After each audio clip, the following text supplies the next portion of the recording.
tão sérios. Glória a Deus. Falar um pouquinho hoje sobre Ele, né? Porque dele, por Ele, para Ele são todas as coisas. Eu vi uma história esta semana de uma senhora viúva, 80 e poucos anos, que teve, talvez levada em espírito, talvez em sonho, talvez um êxtase. Ela foi levada até a idade de 30 e poucos anos da sua vida. E nesse lugar extremamente realístico na vida dela, ela se acorda em uma cama confortável, com várias mãozinhas a acordando ali, que eram seus filhos. E ela, ao ver tudo aquilo, ela fica tão feliz que ela perde a pressa e ela procura desfrutar de cada segundo com aquelas crianças. Ela que sempre havia sido uma mulher de trabalho, de serviço, de organização, de cobrança com relação aos filhos, agora ela perde toda a pressa e desfruta cada minuto, beijando, abraçando aquelas crianças, leva todos para cima da cama. E depois de muito tempo, quando começa já a chegar no campo do atraso, ela levanta para preparar, para vestir as crianças, para preparar para a escola. Ela vai até a cozinha, ela vê seu esposo ali com um café, e ela abraça ele por trás, aperta e diz o quanto ela amava aquele homem. Ele olha estranhamente para ela, porque ele não era acostumado a ouvir isso. E assim, ela desfrutando de cada segundo, ela consegue despachar eles para o trabalho, para a escola, e ela imediatamente pensa: vou ligar para minha mãe. E ela liga para sua mãe, e dessa vez uma ligação lenta, demorada. Ela escuta todas as histórias da sua mãe sem interromper nenhuma, mesmo aquelas que ela já havia escutado várias vezes. Ela não interrompe, ela finge como se fosse a primeira vez. Ela não apressa aquela conversa, desfruta de cada segundo. O ponto que nós queremos chegar é que ninguém na sua velhice vai sentir falta de não ter dirigido o carro dos sonhos, morado na casa dos sonhos, feito a viagem dos sonhos. Mas o que nós vamos sentir falta são das pessoas, do quanto nós não amamos, abraçamos, beijamos e desfrutamos. Quero falar um pouquinho de relacionamento hoje, relacionamento interpessoal, relacionamento com Deus, porque de fato, o que as pessoas chegam numa idade avançada, o que mais elas sentem falta não é de dinheiro, não é de casa, e sim de pessoas, seres humanos. O que mais vale para Deus? Coisas, bens ou pessoas? Pessoas. E nós muitas vezes não compreendemos o quão importante é estar com as pessoas. E quando a idade vai chegando, a gente começa a valorizar um pouco mais. Uma das coisas que viram a chave na vida da gente é quando nós nos tornamos avós. É por isso que o avô ele é um pai com muito açúcar, né? A gente muda a nossa ótica, a gente recebe um outro óculos para ver o mundo de uma maneira diferente. Eu creio que nesta noite Deus quer trocar os nossos óculos espirituais. Não precisamos esperar até a idade de nos tornarmos avós, e que a gente possa valorizar aquilo que realmente tem valor, que é a vida humana. Não é à toa que Jesus veio 100% humano. Ele abre mão da sua glória, se esvazia, passa por provas, tentações, mas ele tinha sentimentos humanos, fome, sede, tinha vontades, ainda que ele não se deixou levar por tantas paixões humanas. Ele não peca em nenhum momento, ele mostra um caminho. Mas acima de tudo, o que Jesus faz através do seu sangue na cruz é nos reconciliar com Deus. Isso é maravilhoso. nós estávamos como aquele filho que briga com o pai e vai embora. E eu sei muito bem o que é isso. Quando eu tinha 20 anos, briguei feio com meu pai e passei muitos anos sem procurar ele, uns 7, 8 anos.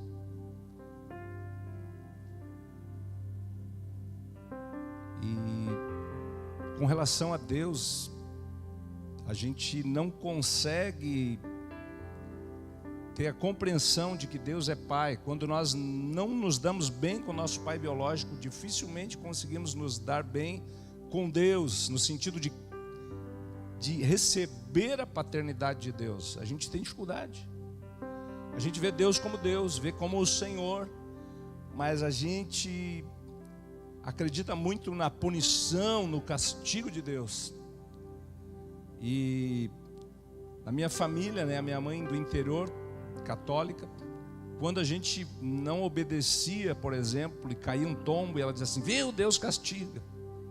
E a gente se criou com aquilo: Deus castiga, Deus castiga. Diz, meu Deus, se Deus castiga, que dirá o diabo? O que ele faz, né? Mas ao longo do tempo a gente vai amadurecendo, vai aprendendo e vai entendendo, mas tudo passa pela paternidade, tanto biológica quanto a paternidade de Deus. E algo mudou quando eu pude procurar meu pai e pedir perdão, sem justificativas, né? Não, eu fiz isso porque você nos abandonou, você deixou minha mãe, você... Não. O perdão, ele tem muito a ver comigo, não com o outro, né? Porque tudo aquilo que eu tenho no meu coração que ofende a santidade de Deus, eu preciso pedir perdão. E como nós lemos ali em Provérbios, aquele que oculta seu pecado, a sua iniquidade, ele não prospera. Alguém que briga com seu pai não prospera. Pode até ganhar dinheiro, mas ganhar dinheiro não tem a ver com prosperidade. A Paty ministrou sobre isso semana passada, né? E queira ou não, se o pai errou, se ele não errou, você está aqui. Se você está aqui, é por um propósito, é por uma razão. Propósito esse que nós fomos gerados em Deus, desde a fundação do mundo, para o louvor da sua glória. Para quê? Para nos relacionarmos com Deus. Quando Jesus é perguntado acerca dos mandamentos, né? Eles sempre queriam testar Jesus. E Jesus diz: olha, o principal mandamento é amar a Deus acima de qualquer coisa, sobretudo amar a Deus, e depois amar o próximo como a ti mesmo. O que eu aprendo com isso? Eu preciso me amar também. Eu preciso entender quem eu sou, porque a partir desse entendimento de quem eu sou, eu vou me relacionar bem com as pessoas. A Bíblia diz que um abismo chama outro abismo. Deus, ele criou o homem, não é porque Deus estava carente, porque Satanás foi lançado por terra, porque se rebelou, porque a terça parte dos anjos se rebelaram, e aí Deus: não, vou fazer o homem porque eu estou carente. Não, de maneira alguma. Deus é completo, ele não precisa de nada nem ninguém, mas ele nos criou para se relacionar conosco, porque ele é bom, porque ele é amoroso. E ele nos faz com livre escolha, porque Deus não quer que houvesse um amor forçado. A gente sabe o nome de um amor forçado: é abuso, é estupro, é violência. O verdadeiro amor, ele não passa pelo medo.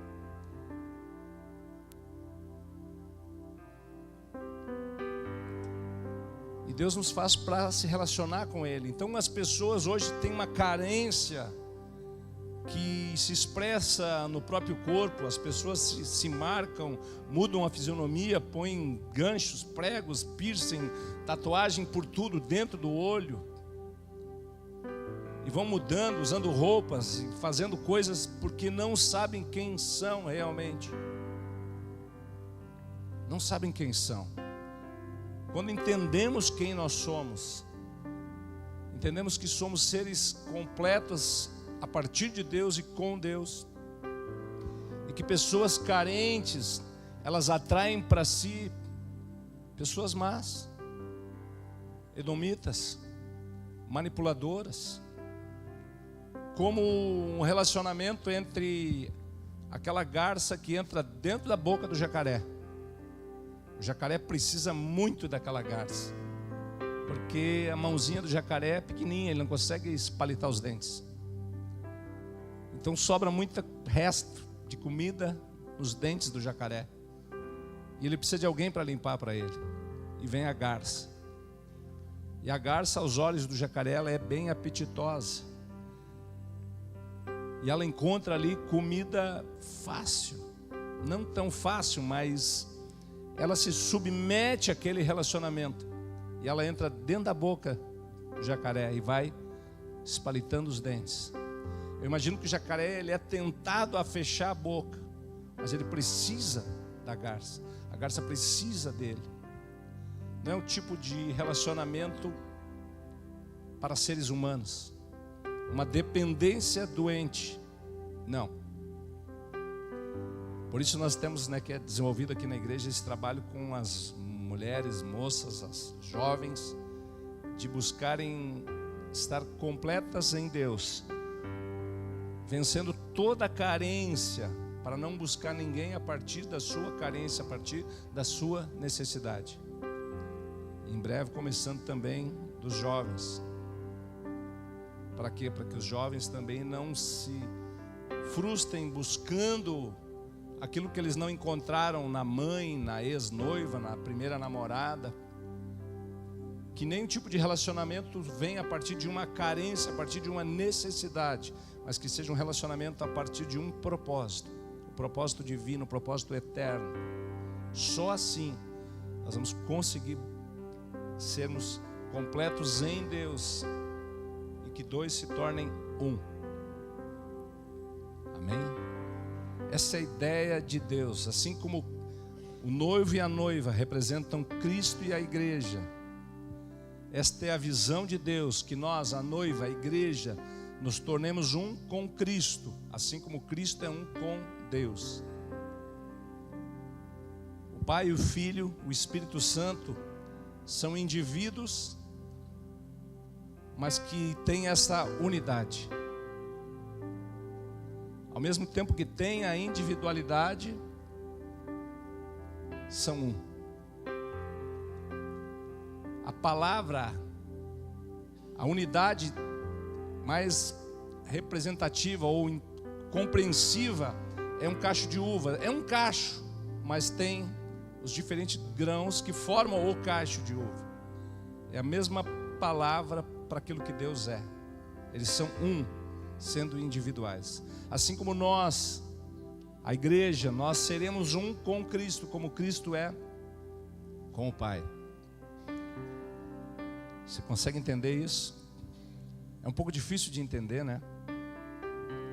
A gente precisa buscar em Deus a compreensão de quem realmente nós somos, porque nós estamos muito arraigados, muito apegados às coisas da terra, e nós não nos damos conta do tempo cronológico passando. Interessante que a idade vai chegando e nós nos olhamos no espelho e não percebemos. A gente percebe os outros. A gente encontra um colega lá da 8ª série, chega em casa, aquele comentário assim: meu Deus, o Pedrinho tá velho, tá derrubado. Eu imagino que o Pedrinho chega em casa e diz assim: meu Deus, o Flavinho tá derrubado. Mas eu me olho no espelho e não percebo. Eu vejo pessoas com a idade avançada negociando, comprando, trabalhando 14, 16 horas por dia, como se não houvesse amanhã, investindo tudo, todas as fichas na terra, sem entender. Eu imagino que na cabeça delas, elas pensam: não, eu acho que eu serei aqueles que vivem 120 anos, 130 anos. E não adianta. A idade vai chegando, a mente vai falhando, a memória vai faltando, as pernas vão ficando cabeça vai e o corpo fica. Mas ainda assim a gente acha que não há amanhã, que a gente vai viver. E só se dá conta do que realmente tem valor quando se perde. Às vezes nos funerais que a gente faz, muitos, né? Meu Deus do céu. A Rafa, desde muito novinha, ela estava sempre com a gente, não tinha onde deixar. Quando a gente mudou para Ribeirão Preto, a gente lá não tinha ninguém da família, porque quando tem a família por perto, deixa os pequenininhos, fica com a avó, fica com a tia e tal. E lá a gente, logo que chegou, não tinha com quem deixar, então a Rafa, ela ia, tudo muito era velório. Pequenininha, branquinha, gordinha. E ela se acostumou com aquela movimentação dos velórios.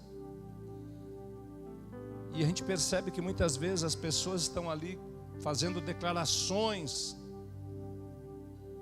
a um corpo inerte. As pessoas vão para as redes sociais e escrevem um texto maravilhoso para alguém que não vai ler, que não vai ver, como que lavando a alma diante de uma dura realidade. E ao passo que ao vivo nós temos essa dificuldade. A coisa que mais vale é o relacionamento, é a humanidade, é a simplicidade. Cada um tem uma linguagem de amor, mas todas as linguagens de amor passam pelo relacionamento. A minha linguagem de amor é o serviço. O serviço tem que ser feito por pessoas, e no serviço há um relacionamento. É o que nós falamos ali com relação ao Evangelho de Marcos, representado pelo novilho. Tem pessoas que precisam de palavras de afirmação, de gratidão, mas passa por relacionamento. Pessoas gostam de presentes. A linguagem de amor é dar, receber presente, mas passa por pessoas, é relacionamento. A questão é que muitas vezes nós não sabemos discernir. E nós nos voltamos ao trabalho. Por que tanto? Se aos seus amados Deus dá enquanto dorme.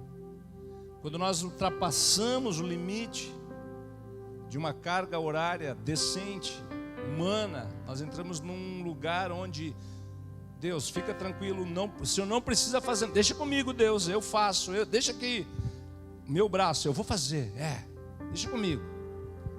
É como nós falarmos para Deus, nem se preocupa comigo, o Senhor está muito ocupado, o Senhor está cuidando das guerras lá de Israel, da Rússia, então eu não quero lhe atrapalhar, deixa que eu tomo conta. Não é assim que funciona.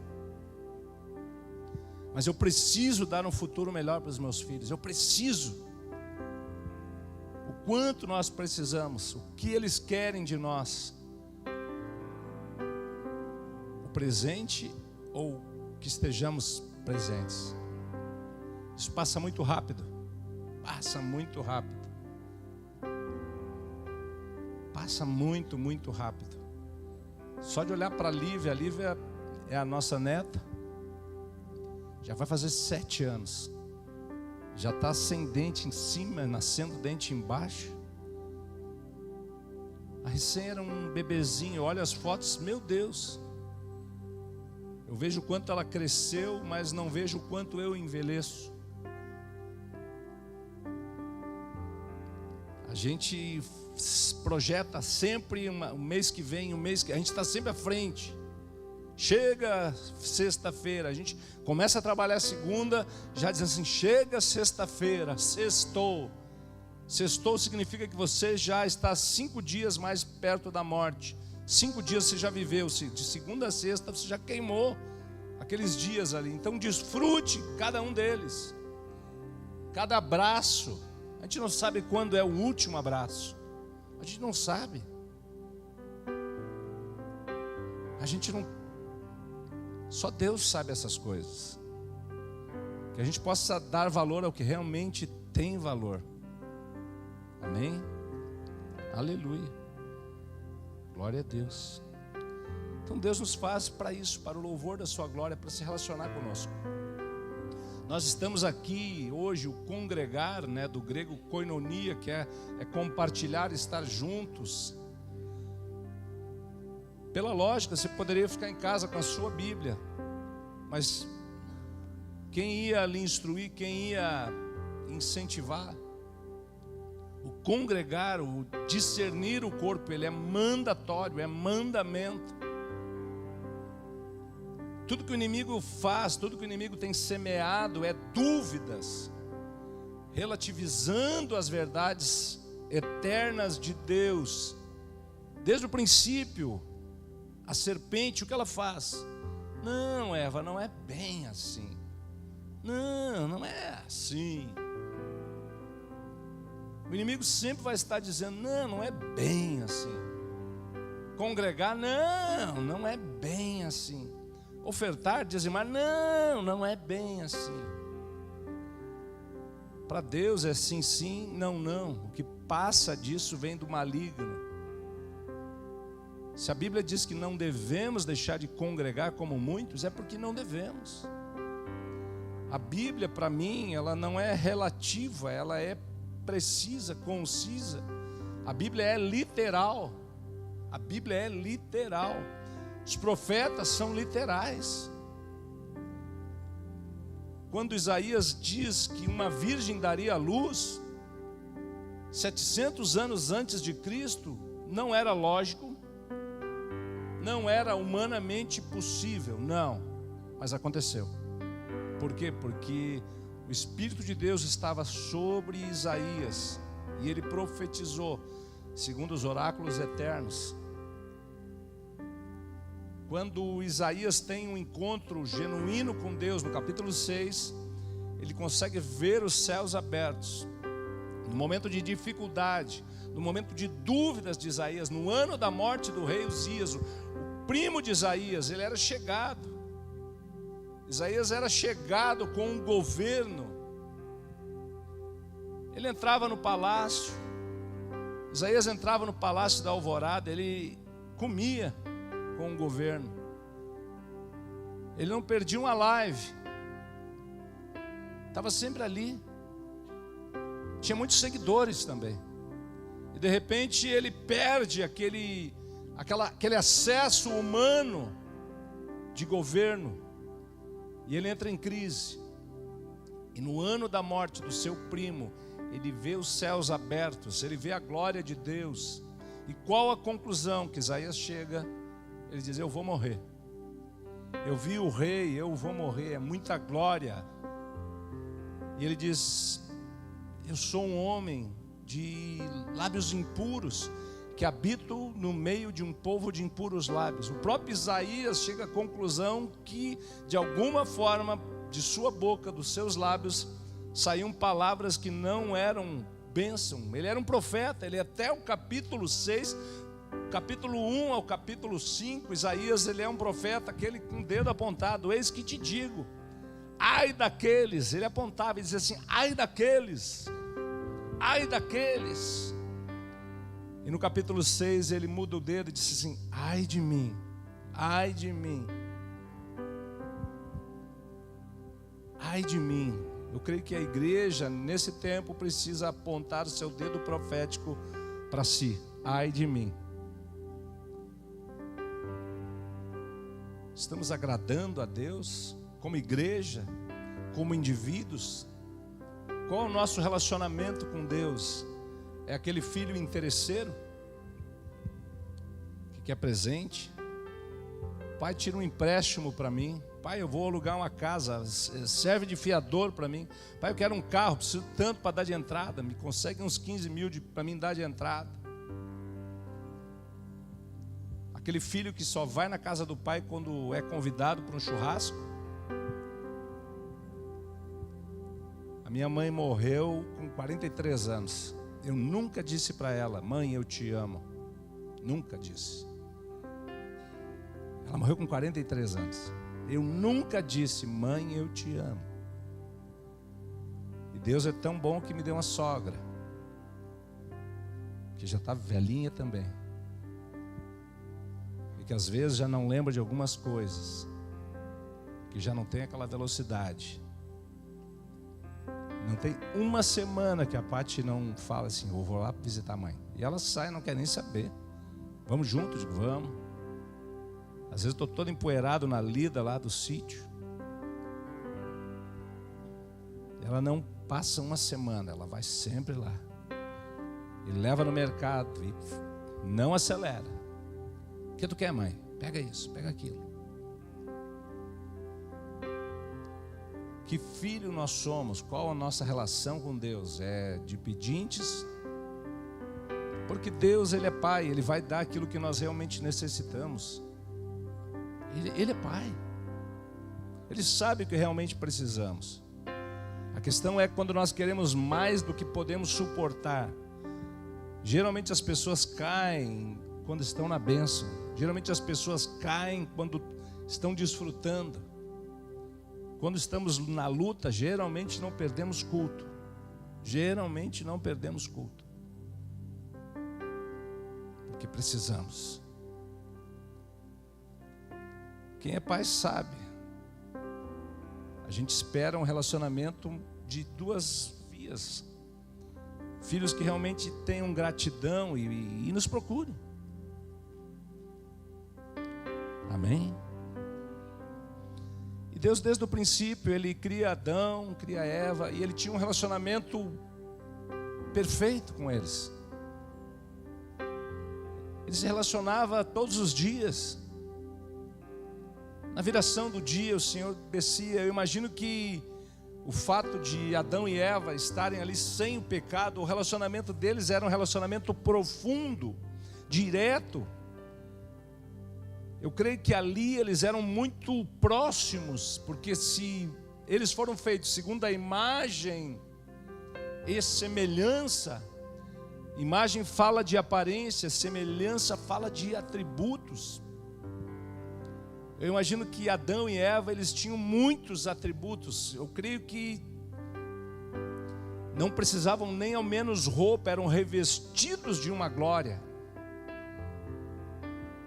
Você vai ouvir, após o pecado, quando ele ouve a voz de Deus, ele se assusta, ele tem medo pela primeira vez.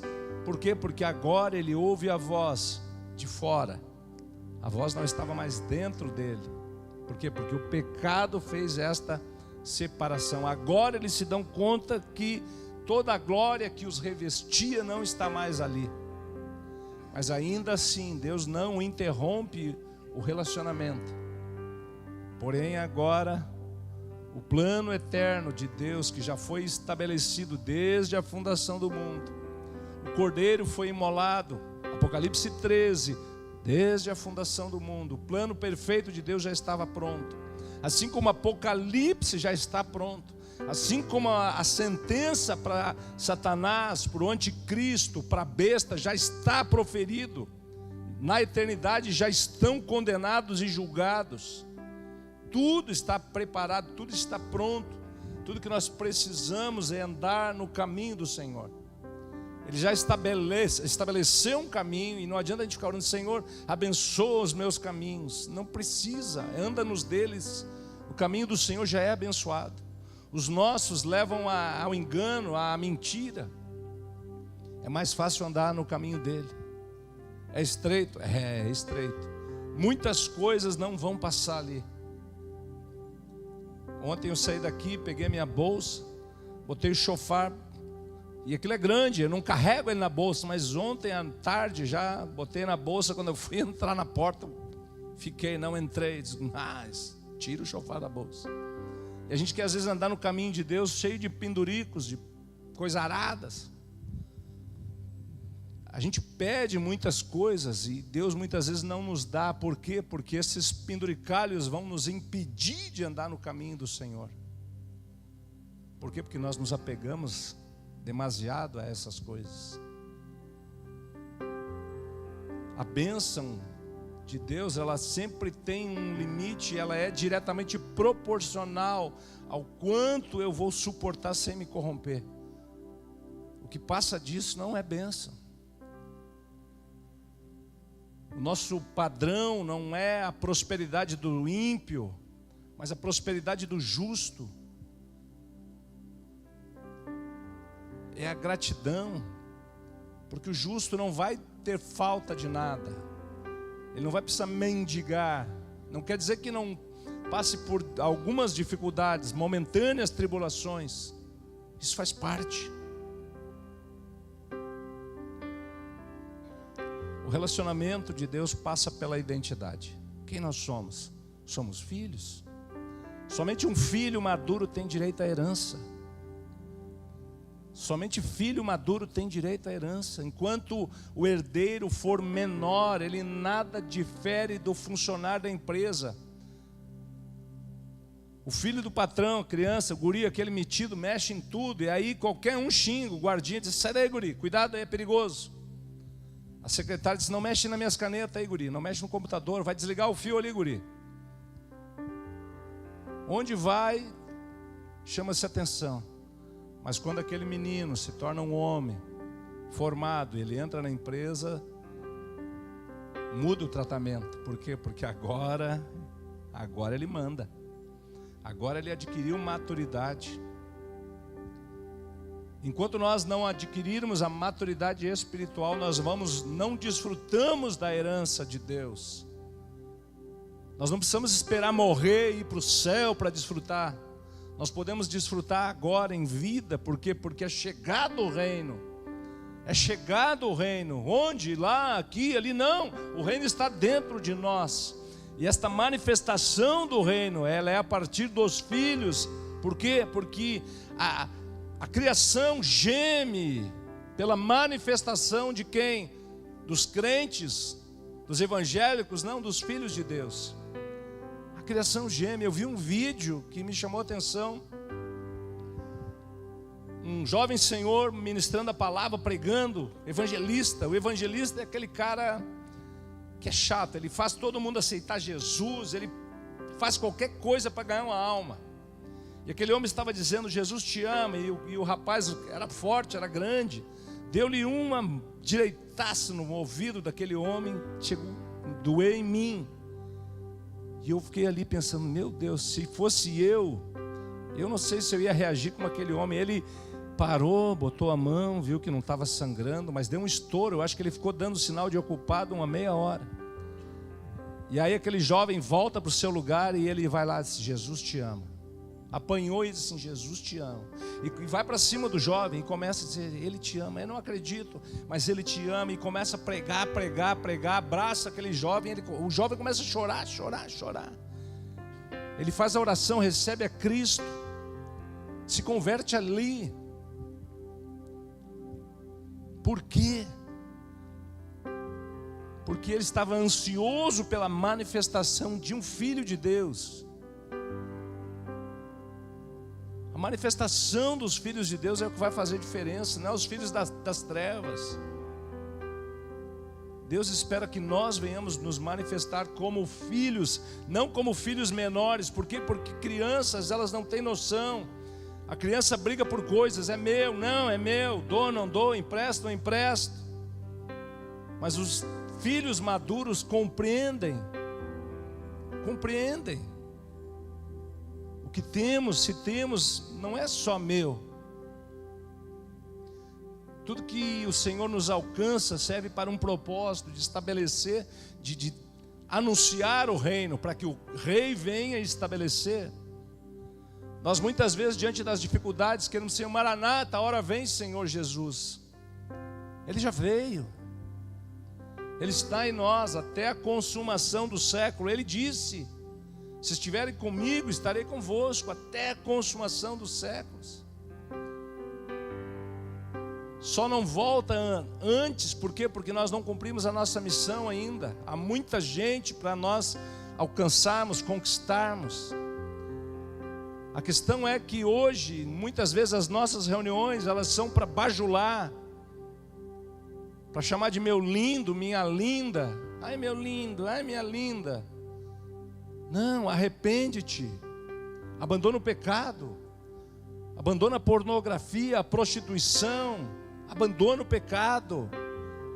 Pode ser meu lindo, minha linda, mas se não se arrepender vai para o inferno igual, sendo lindo ou não. Púlpito não é lugar para nós ficarmos bajulando ninguém. Mas se eu falar a verdade, as pessoas vão embora. Vão, mas Deus fica. Eu conheci um profeta americano, vivia muito tempo no Brasil, mas ele tinha um sotaque carregado, texano, que era o Gregory McNutt.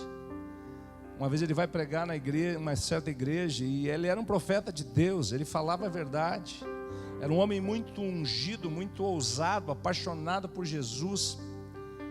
E lá pela metade da pregação, o pastor tomou o microfone dele e disse assim: vai embora daqui, não quero mais te ouvir e tal. E ele foi triste, chorando.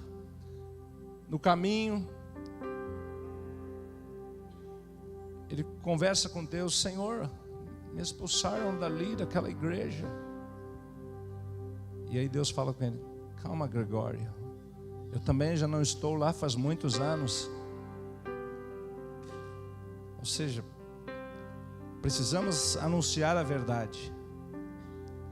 Os profetas de Deus eram muitas vezes persona não grata. O que Jesus disse para aqueles fariseus: vocês pintam, põem enfeites nas sepulturas dos profetas que os pais de vocês mataram. Isso traz condenação para vocês. Isso está trazendo condenação para vocês. Vocês estão adornando o sepulcro daqueles profetas que os pais de vocês mataram. Por quê? Porque falavam coisas que os ofendia. Jesus é a rocha de ofensa, Ele nos ofende. Jesus, a verdade dele nos confronta. Não tem coisa pior que ser muitas vezes confrontado pela verdade, porque a gente não dá o braço a torcer, a gente reluta, a gente não admite. Ou coisa ruim é dizer assim: me perdoa, eu errei. Eu errei, viu o que tu me fez fazer? Viu só, eu fiz isso por culpa tua. Geralmente são os relacionamentos doentios, né?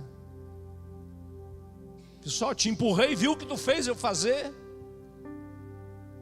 Viu o que tu fez eu fazer? O crente muitas vezes é assim. Viu, Satanás, viu? Por causa de ti eu fiz. Não. O Satanás, ele pode dar ideia, mas ele não faz. É fácil culpar o Satanás.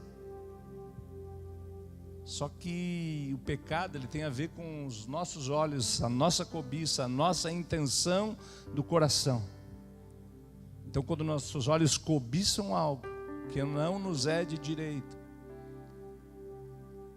a intenção por si já nos leva ao pecado. E se nós consumarmos, nos leva à morte. Quem é culpado? É eu, sou eu. Não adianta terceirizar, culpar os outros. Quando nós entendemos quem nós somos, nós vamos nos relacionar com Deus, sabendo quem Ele é. E um dia nós o conheceremos na íntegra, assim como Ele nos conhece. Eu sempre, na minha imaginação santificada, eu creio que no grande dia, quando o nosso corpo for transformado, nós vamos ter respondido a todas as questões teológicas, desde formação do universo, tudo que os profetas fizeram, porque nós vamos ter uma mente semelhante à mente de Cristo. Nós não vamos precisar perguntar para Abraão, para quem quer que seja, nós já teremos a compreensão. Você consegue entender isso? Tem um amigo nosso, ele é um homem de Deus, e na época da Covid, ele ficou muito tempo em coma, entubado, e ele teve ali momentos de revelação, onde ele se vê morto, subindo, levado por anjos ao céu, e ele se encontra com Jesus. E nessa visão que ele tem, muito real, ele disse que Jesus pega ele no colo como ele se fosse um bebê. E ao mesmo tempo que ele está no colo de Jesus, ele sabe que ele não é um bebê, mas a sensação era de como se fosse, e que ao mesmo tempo que ele era ele, sentia como se fosse um único corpo com Jesus. Eu imagino que foi a forma que Deus usa para dizer que nós seremos um com Ele, assim como Ele é um com o Pai, indivíduo, mas ao mesmo tempo fazendo parte. A nossa mente é uma mente limitada, humana, carnal. Usamos pouquíssimo do nosso intelecto, e ainda que coisas espirituais se discernem espiritualmente. Somente com a revelação do Espírito Santo nós vamos ter o discernimento dessas coisas. Que o Senhor possa restaurar a nossa identidade. Não somos mendigos, somos filhos. Filhos comem à mesa. Amém? Deus, Ele envia o único filho, até então um filho único, para que todos nós nos tornássemos filhos também. Isso é amor. Isso é amor. Quanto mais coisas em comum temos com uma pessoa, mais fácil é de nos relacionarmos. Quando conhecemos uma pessoa que trabalha na mesma profissão, meu Deus, a gente já fica amigo na hora. Não quer dizer que seja totalmente saudável, porque às vezes nos limitamos a especificamente à profissão, ao gosto pela música, ao gosto por um autor.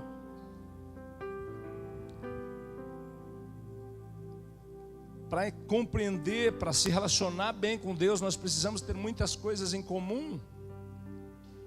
Mente de Cristo.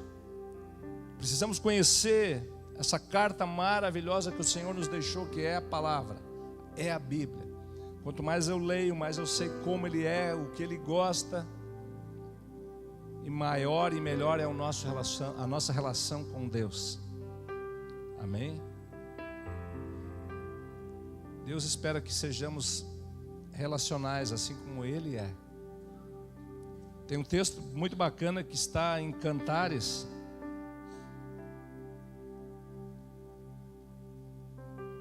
Cantares de Salomão, capítulo 1.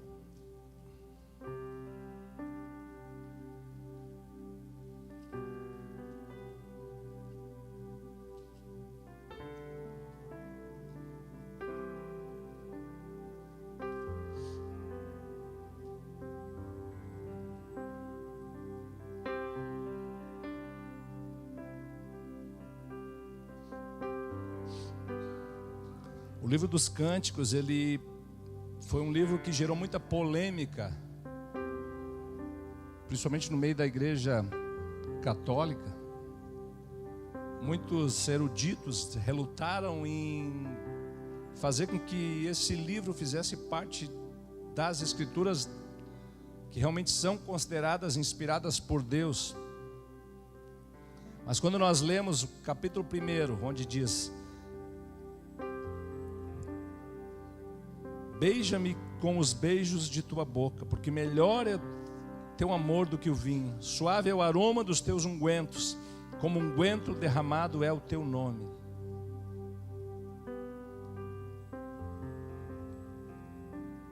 Mais adiante no versículo 7, diz assim: diz-me, ó amado de minha alma, onde apacentas o teu rebanho? Onde fazes repousar pelo meio-dia, para que eu não ande vagando junto ao rebanho dos teus companheiros? Se tu não sabes, ó mais formosa entre as mulheres, sai pelas pisadas dos rebanhos. Apacenta os teus cabritos junto às tendas dos pastores. Aqui muitos estudiosos dizem que Salomão se apaixonou por esta mulher.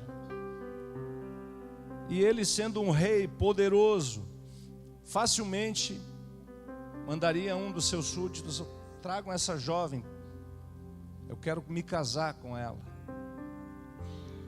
Mas ele decide conquistar o coração desta mulher, não pelo que ele tinha, mas que ela se apaixonasse por quem realmente ele é. E ele foi ali disfarçado de pastor. E eles conversam, eles se apaixonam, e ela pergunta: onde está o teu rebanho? Eu imagino que ele talvez, esta parte, talvez tenha colocado a roupa de pastor, mas ela pergunta: cadê o teu rebanho? Por mais que ele fosse rico, Jesus, ele veio disfarçado de carpinteiro. Por mais que as escrituras apontassem para um Messias, porém as profecias muitas vezes são em dois tempos diferentes. A primeira vinda e a segunda, mas não tem tarjas dando essa divisão. Então é necessário uma interpretação minuciosa das Escrituras. E até hoje, grande parte dos judeus, eles não receberam Jesus como Messias, porque eles esperavam que o Messias viesse já restaurando primeiramente o reino, não se dando conta que a serpente haveria de feri-lo no calcanhar, para depois ele ferir ela na cabeça. Que a morte é o último inimigo a ser vencido, é lá em Apocalipse. Esperavam um rei num cavalo branco, com uma espada, estabelecendo um exército como nos dias de Davi, e ele veio como um cordeiro. Muitos não creram. Por quê? Porque ele veio, entre aspas, disfarçado de carpinteiro. Por fora era o filho do Zé e o filho da Dona Maria. Por fora um carpinteiro, calejado, queimado pelo sol, mas dentro o filho do Deus vivo. Quem nós somos por fora? Talvez um pedreiro, carpinteiro, motorista de aplicativo, funcionário, carteira, regime CLT, mecânico, montador, operador de máquinas. Não importa o que nós somos por fora, quem nós somos por dentro, quem nós somos aqui dentro. O Filho do Deus vivo. Eu por fora era o filho do seu Flávio, mecânico de carro, mecânico automotivo. Filho do seu Flávio. Por fora é o Flávio Júnior, o Flavinho. Mas por dentro, sou filho de Deus. Co-herdeiro com Cristo. Assentado nas regiões celestiais com Cristo. As coisas de fora não podem nos afetar aqui dentro. Podemos sim ficar tristes, sim, em determinados momentos, mas a vingança pertence ao Senhor. O grande e terrível dia do Senhor. Para nós o grande dia, mas para os ímpios o terrível dia. Meu Deus, falta pouco. Aleluia, falta pouco. Falta pouco. Oportunidade nós temos para ganhar ainda algumas pessoas, o maior número possível. João 15, abre aí comigo, enquanto isso eu tomo água.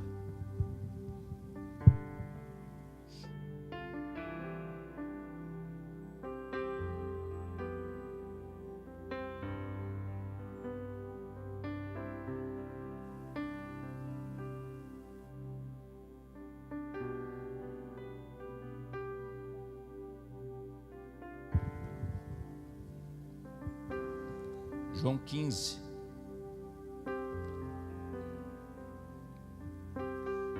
Eu sou a videira verdadeira, e o meu pai é o agricultor. Todo ramo que estando em mim não der fruto, ele corta. E todo que dá fruto, limpa, para que produza mais fruto ainda. Quem não dá fruto é atorado. Quem dá fruto é podado. A poda, ela pode ser dolorosa. Tudo aquilo que atrapalha em nós a produtividade é cortado, deve ser cortado. Muitas vezes o ramo produtivo, ele não é o maior ramo. Às vezes aquele ramo bonito tem que ser cortado. Por quê? Porque às vezes é aquele ramo ladrão que rouba a seiva e não produz fruto. Assim somos nós. Há momentos na nossa vida que a gente vai se sentir talvez desamparado só, mas é parte do processo de poda para que você produza mais frutos. E não apenas produza mais, mas os frutos permaneçam. E ele fala aos discípulos: vós já estáis limpos pela palavra que vos tenho falado. Permanecei em mim, e eu permanecerei em vós. Como não pode o ramo produzir fruto de si mesmo, se não permanecer na videira, assim nem vós podeis dar, se não permanecerdes em mim. Eu sou a videira, vós os ramos. Quem permanece em mim e eu nele, esse dá muito fruto, porque sem mim nada podeis fazer. Se alguém não permanecer em mim, será lançado fora, a semelhança do ramo secará, e o apanham e lançam no fogo e o queimam. Se permanecerdes em mim, as minhas palavras permanecerem em vós, pedireis o que quiserdes e vos será feito. Nisto é glorificado meu Pai, em que deis muito fruto, e assim vos tornareis meus discípulos. Como o Pai me amou, também eu vos amei. Permanecei no meu amor. Se guardardes os meus mandamentos, permanecereis no meu amor. Assim como também eu guardo os mandamentos de meu Pai, e no seu amor permaneço, tenho-vos dito estas coisas, para que o meu gozo esteja em vós, e o vosso gozo seja completo.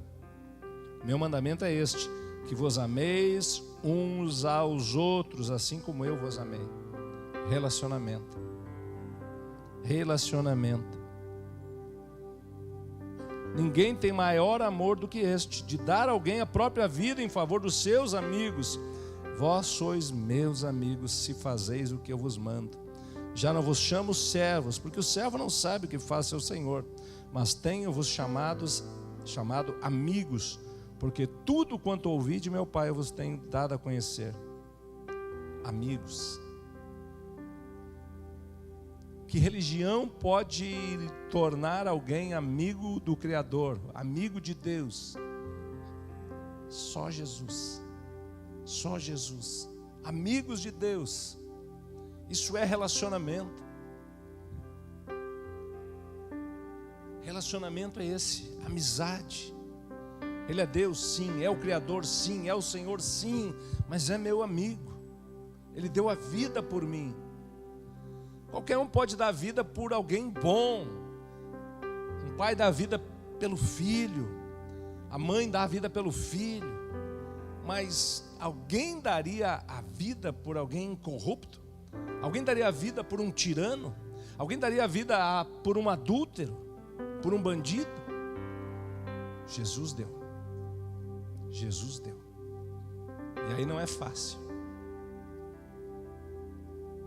Não fostes vós, verso 16, que me escolhestes a mim, pelo contrário, eu vos escolhi a vós outros, e vos designei para que vades e deis fruto, e o vosso fruto permaneça, a fim de tudo quanto pedires ao Pai em meu nome, Ele vos conceda. Isto vos mando, que vos ameis uns aos outros. Se o mundo vos odeia, sabei que primeiro do que vós outros odiou a mim. Se vós fosseis do mundo, o mundo amaria o que era seu. Como todavia não sois do mundo, pelo contrário, dele vos escolhi. Por isso o mundo vos odeia. Lembrai-vos da palavra que eu vos disse: não é o servo maior do que seu senhor. Se me perseguiram a mim, também perseguirão a vós outros. Se guardaram a minha palavra, também guardarão a vós.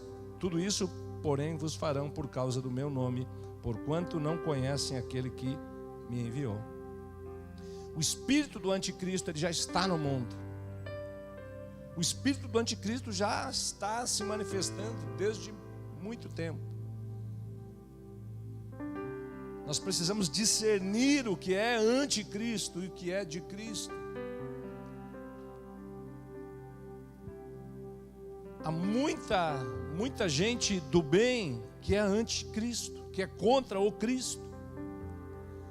Porque todo o bem do anticristo, ele é relativo. E o bem do Cristo, ele é para todos, é universal. O bem do Cristo, ele é apartidário.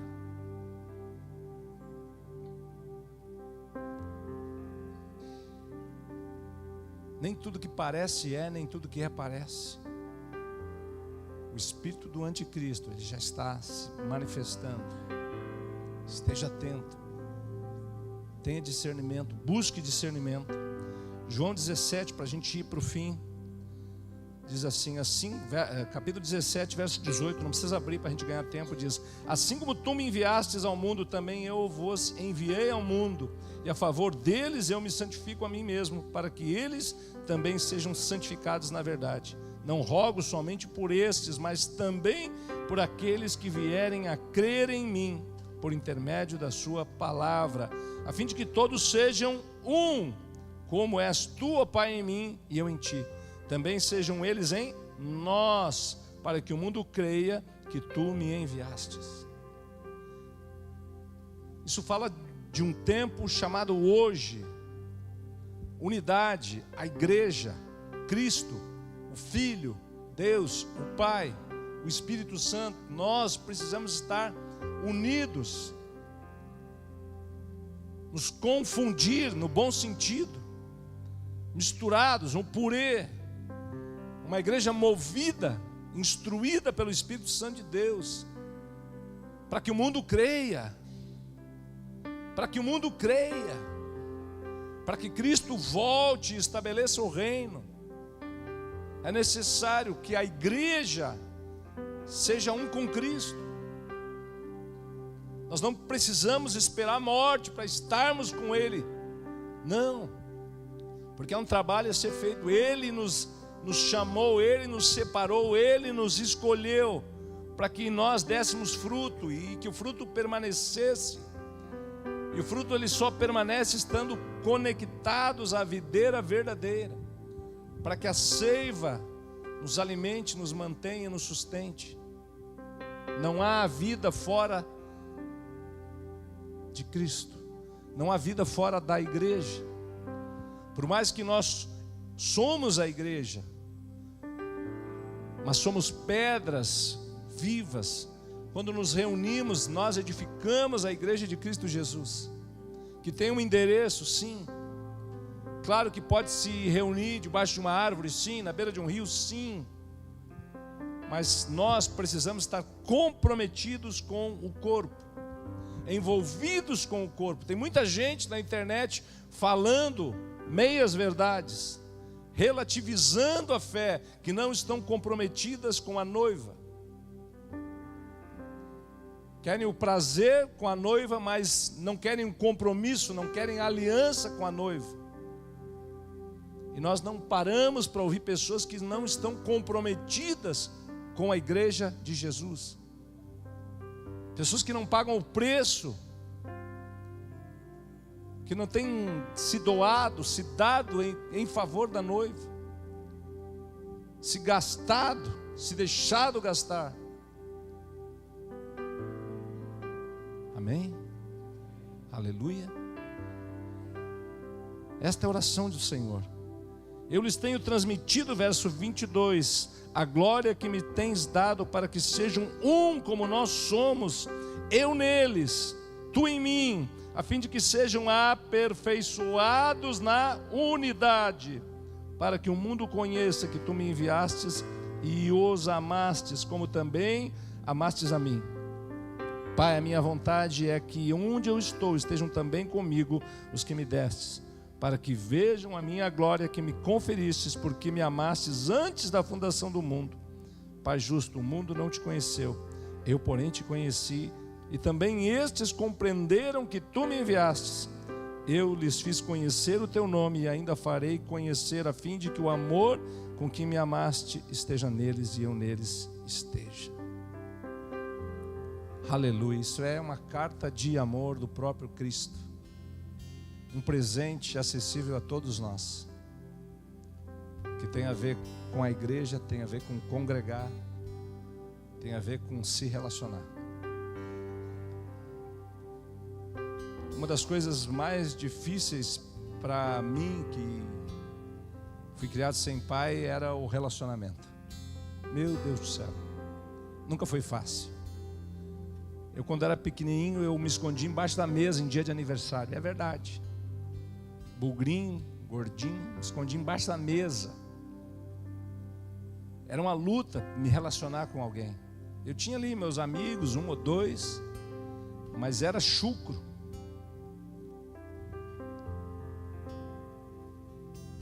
E mesmo depois na igreja, Era difícil. Até que um dia eu entendi que eu sou filho de Deus, que eu sou co-herdeiro com Cristo, que tudo que é dele é meu, que eu sou dele, que ele é meu. Eu consegui fazer algo que eu não havia recebido: abraçar, beijar. Porque na minha família ninguém abraçava ninguém, ninguém beijava ninguém dizia eu te amo, ninguém dizia assim feliz aniversário, feliz Natal, feliz.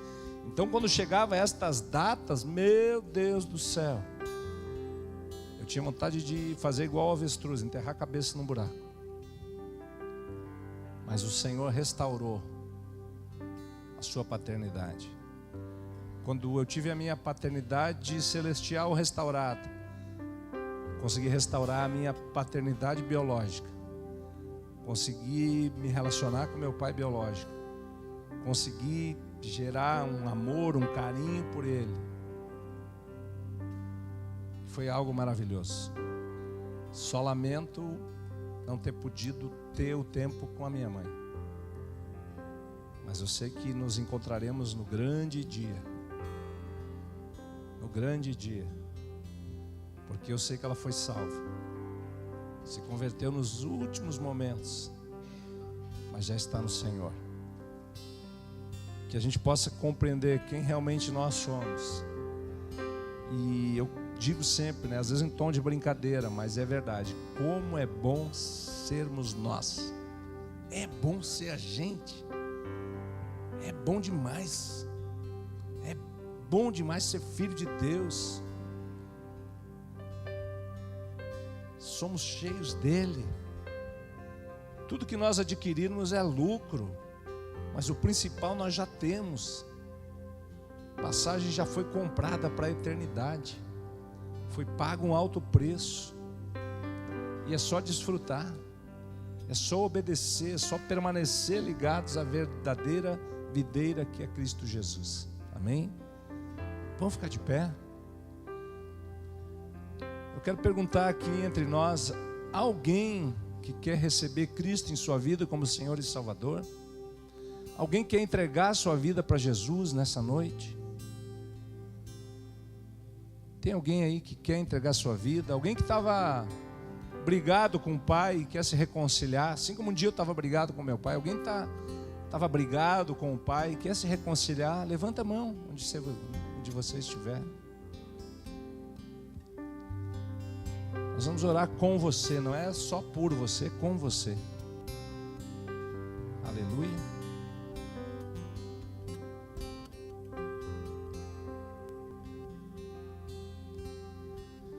Glória a Deus, que noite gloriosa, que presença maravilhosa. Não tem coisa melhor do que falar dele, falar sobre ele, falar com ele, para ele. Porque dele, por ele, para ele são todas as coisas. Coisa boa é estar com ele. Não dá vontade de ir embora, não dá vontade de parar. A gente poderia ficar aqui até de manhã, só desfrutando, só sentindo o perfume, seu abraço, seu calor, seu toque. Imagina o dia que nós fisicamente o abraçarmos. Meu Deus, vai faltar braço, vai faltar palavras. E talvez nem precise palavras, só o silêncio. Só o silêncio. Porque ele é maravilhoso, ele é lindo, ele é perfeito. Ele é completo e somente nele nós nos completamos. Ele é maravilhoso. Feche seus olhos, vamos adorá-lo. Vamos desfrutar desse colo. Vamos fazer como João, reclinar a nossa cabeça no seu peito. Sentir as batidas do seu coração. O calor, o perfume de Cristo. Aleluia. Feche seus olhos.